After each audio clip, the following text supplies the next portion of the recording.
Mga kababayan, muling naging sentro ng atensyon ng Senado matapos ang naging matinding palitan ng mga tanong at paliwanag sa pagitan ni Senador Alan Peter Cayetano at NBI Director Attorney Melvin Matibag. Ano ang mga isyong kanilang tinalakay? Ano ang mga tanong na nagbigay ng tensyon sa pagdinig? At bakit marami ang patuloy na pinag-uusapan ang naging palitan ng kanilang mga argumento? Samahan ninyo kami sa masusing pagtalakay sa mahalagang pangyayari at ibang pananaw kaugnay ng usaping ito. Panoorin ang video hanggang huli. Continuing objection to the ruling on the presiding officer dated 20 July 2026 on the subpoena. But according to the journal service, it will not be included in the journal. May I move that it be included in the records? In the records, whatever is more convenient for everyone.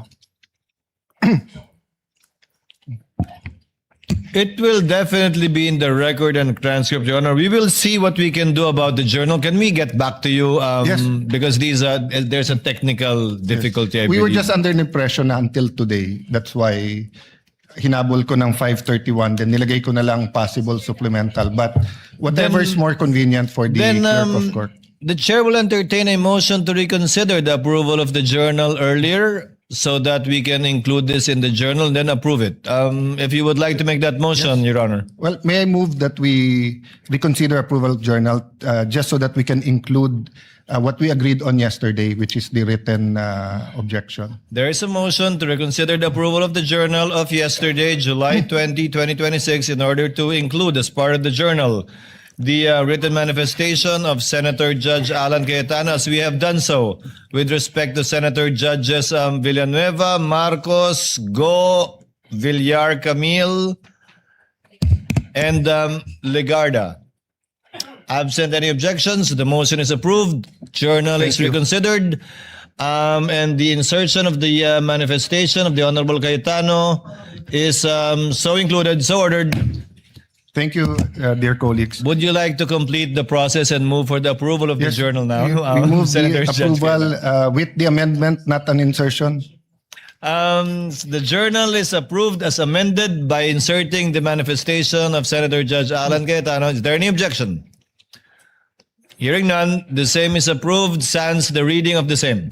Mr. Presiding Officer, just Yes, one what is the point. pleasure Just of to make a Senator manifestation. Judge Villanueva? Yes, Mr. President. Is that I just wanted to put on record that this representation is not objecting to the ruling of the chair yesterday, and that the only reason why I wanted to put into the records my manifestation with regard to the ruling of the chair, just to put on record. Thank you. Duly noted. Senator Judge Cayetano may proceed with his interjections. He has 2 minutes. You may proceed, sir, when you're ready. Good afternoon, Mr. Witness, Director, Attorney Matibag, schoolmate. Good afternoon, sir, Your Honor. Yeah, just on that point ni Senator Bam, I understand as a law enforcer, as an investigator, you have to take all threats seriously. I'll ask you the same questions I asked the two NBI officers, and I do understand they were not under your supervision during that time dahil dun pa sila kay Director Santiago. No? I won't ask all the questions, but you did review the whole video or just the portions relevant to the statement of the Vice President na no joke, yung November 23. Your Honor, napanood ko po yung video, but you're correct. I focus mainly on the issue that is being So undertaken. simple question, paano naging process kung anong parts ng video at ng statement niya ang paniniwalaan mo or ng task force? So it's not personal. I mean, if you were in the task force or as you said, you created the task force, now at duty nyo yung safety ng high government officials. Anong process nyo kung anong parts ng video ang paniniwalaan nyo at hindi? Ng statements niya, what I meant.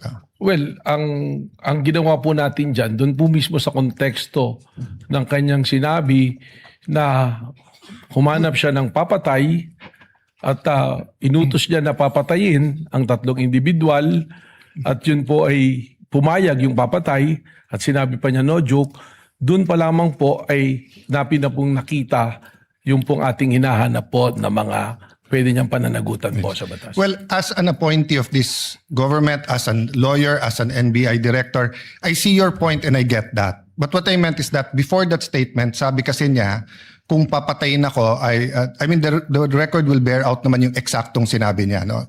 So this is my paraphrase. But ang pagkaintindi ko sa sinabi niya, kung papatayin ako, eto yung 3 papatayin mo. And ang impression ko, pinagbibintangan niya yung 3 na may plot against her. So yun ang tanong ko dun sa 2 previous NBI directors. If you're gonna believe that she contracted or talked to, may kausap, no? Siya, if you're gonna believe that may kausap siya at papapatay yung 3, will you not believe the previous nung sinabi niyang kung ako naman ang papatayin? Hindi po ganon, sapagkat ang tinignan na nga po natin ay yung kanyang mismong pagbabanta. At sa amin po, sa ngayon, yung aking pong task force na nag-iimbestiga, ay malinaw po na ang tinitingnan ay kung ano na ang nangyari dahil doon sa pagbabanta. Okay. At sinasabi nga po namin, dahil po doon sa pagbabanta, ito po ay umabot na doon na po sa level na ang national security nataya na po, na kompromiso na. Sapagkat marami na pong lumalabas, tuloy-tuloy na pagbabanta. So doon na po natin ito tinitingnan. In the same video, she mentioned massive corruption. But wala pa dyan kasi yung maya kayo speech at flood control investigation.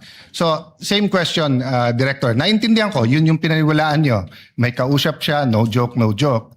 Pero ang question ko, paano yung proseso nyo or anong naging thinking nyo na etong papapatay yung presidente, pinaniniwalaan ko, pero etong siya ang papatayin, hindi ko paniniwalaan, at etong graft and corruption, hindi ko rin paniniwalaan. What's the process there? Well, ang proseso po dyan ay tinignan naman natin doon po sa pagbabanta niya, kung sa grave threat po yung pag-uusapan natin, alam naman po natin na yung threat na yan is absolute dahil nandoon naman po yung elemento eh.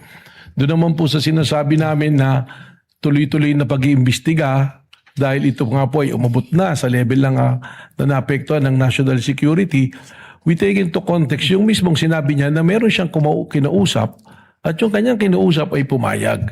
Yung po kanyang sinasabi na kung papatayin ako, that is supposed to be na statement niya sa aming pong pananaw just to cover yung kanyang pagsasabi na siya may kinausap para patayin ang ating Pangulo.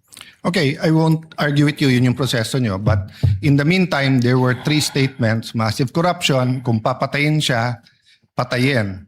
So, focusing dun sa patayin yung 3 kung papatayin siya, in the meantime, tumutuo yung yung massive corruption, lumabas afterwards, di ba?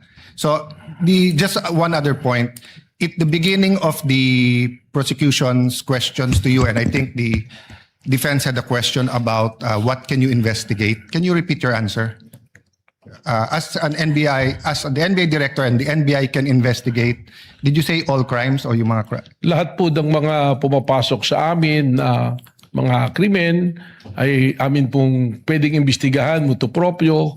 Ganon din po yung mga krimen na meron pong nagreklamo na araw-araw na may pumupunta sa aming tanggapan para magreklamo. Ito po yung aming iniimbestigahan. At meron din pong mga iniimbestigahan kami na inutos po ng Department of Justice.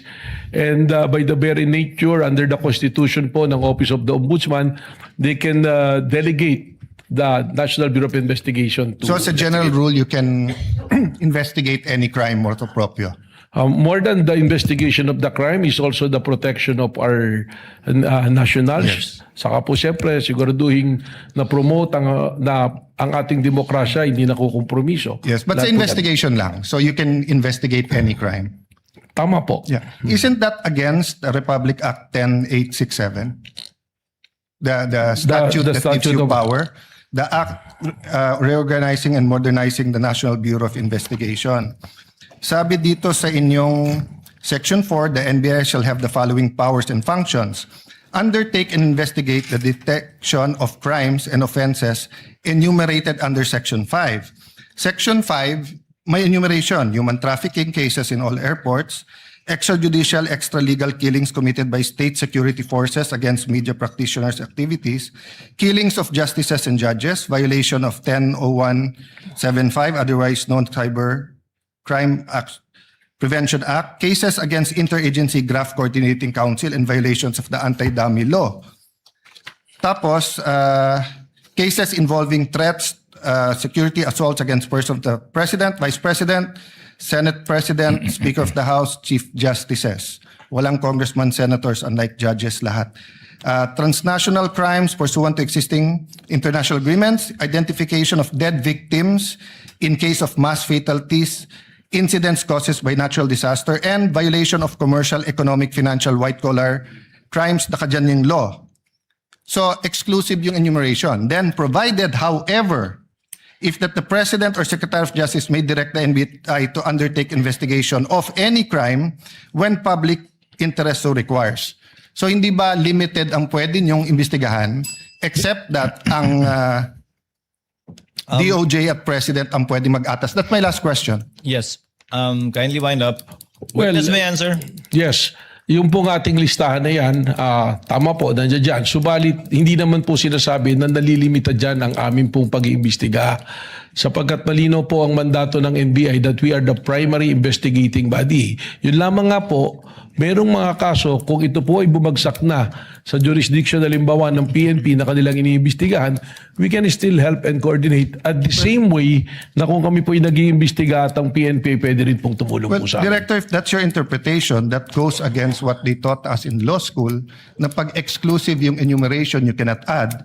And at the end of the enumeration of Section 5, nakalagay nga dito, however, the President and Secretary of Justice may direct you to undertake investigations of any crime.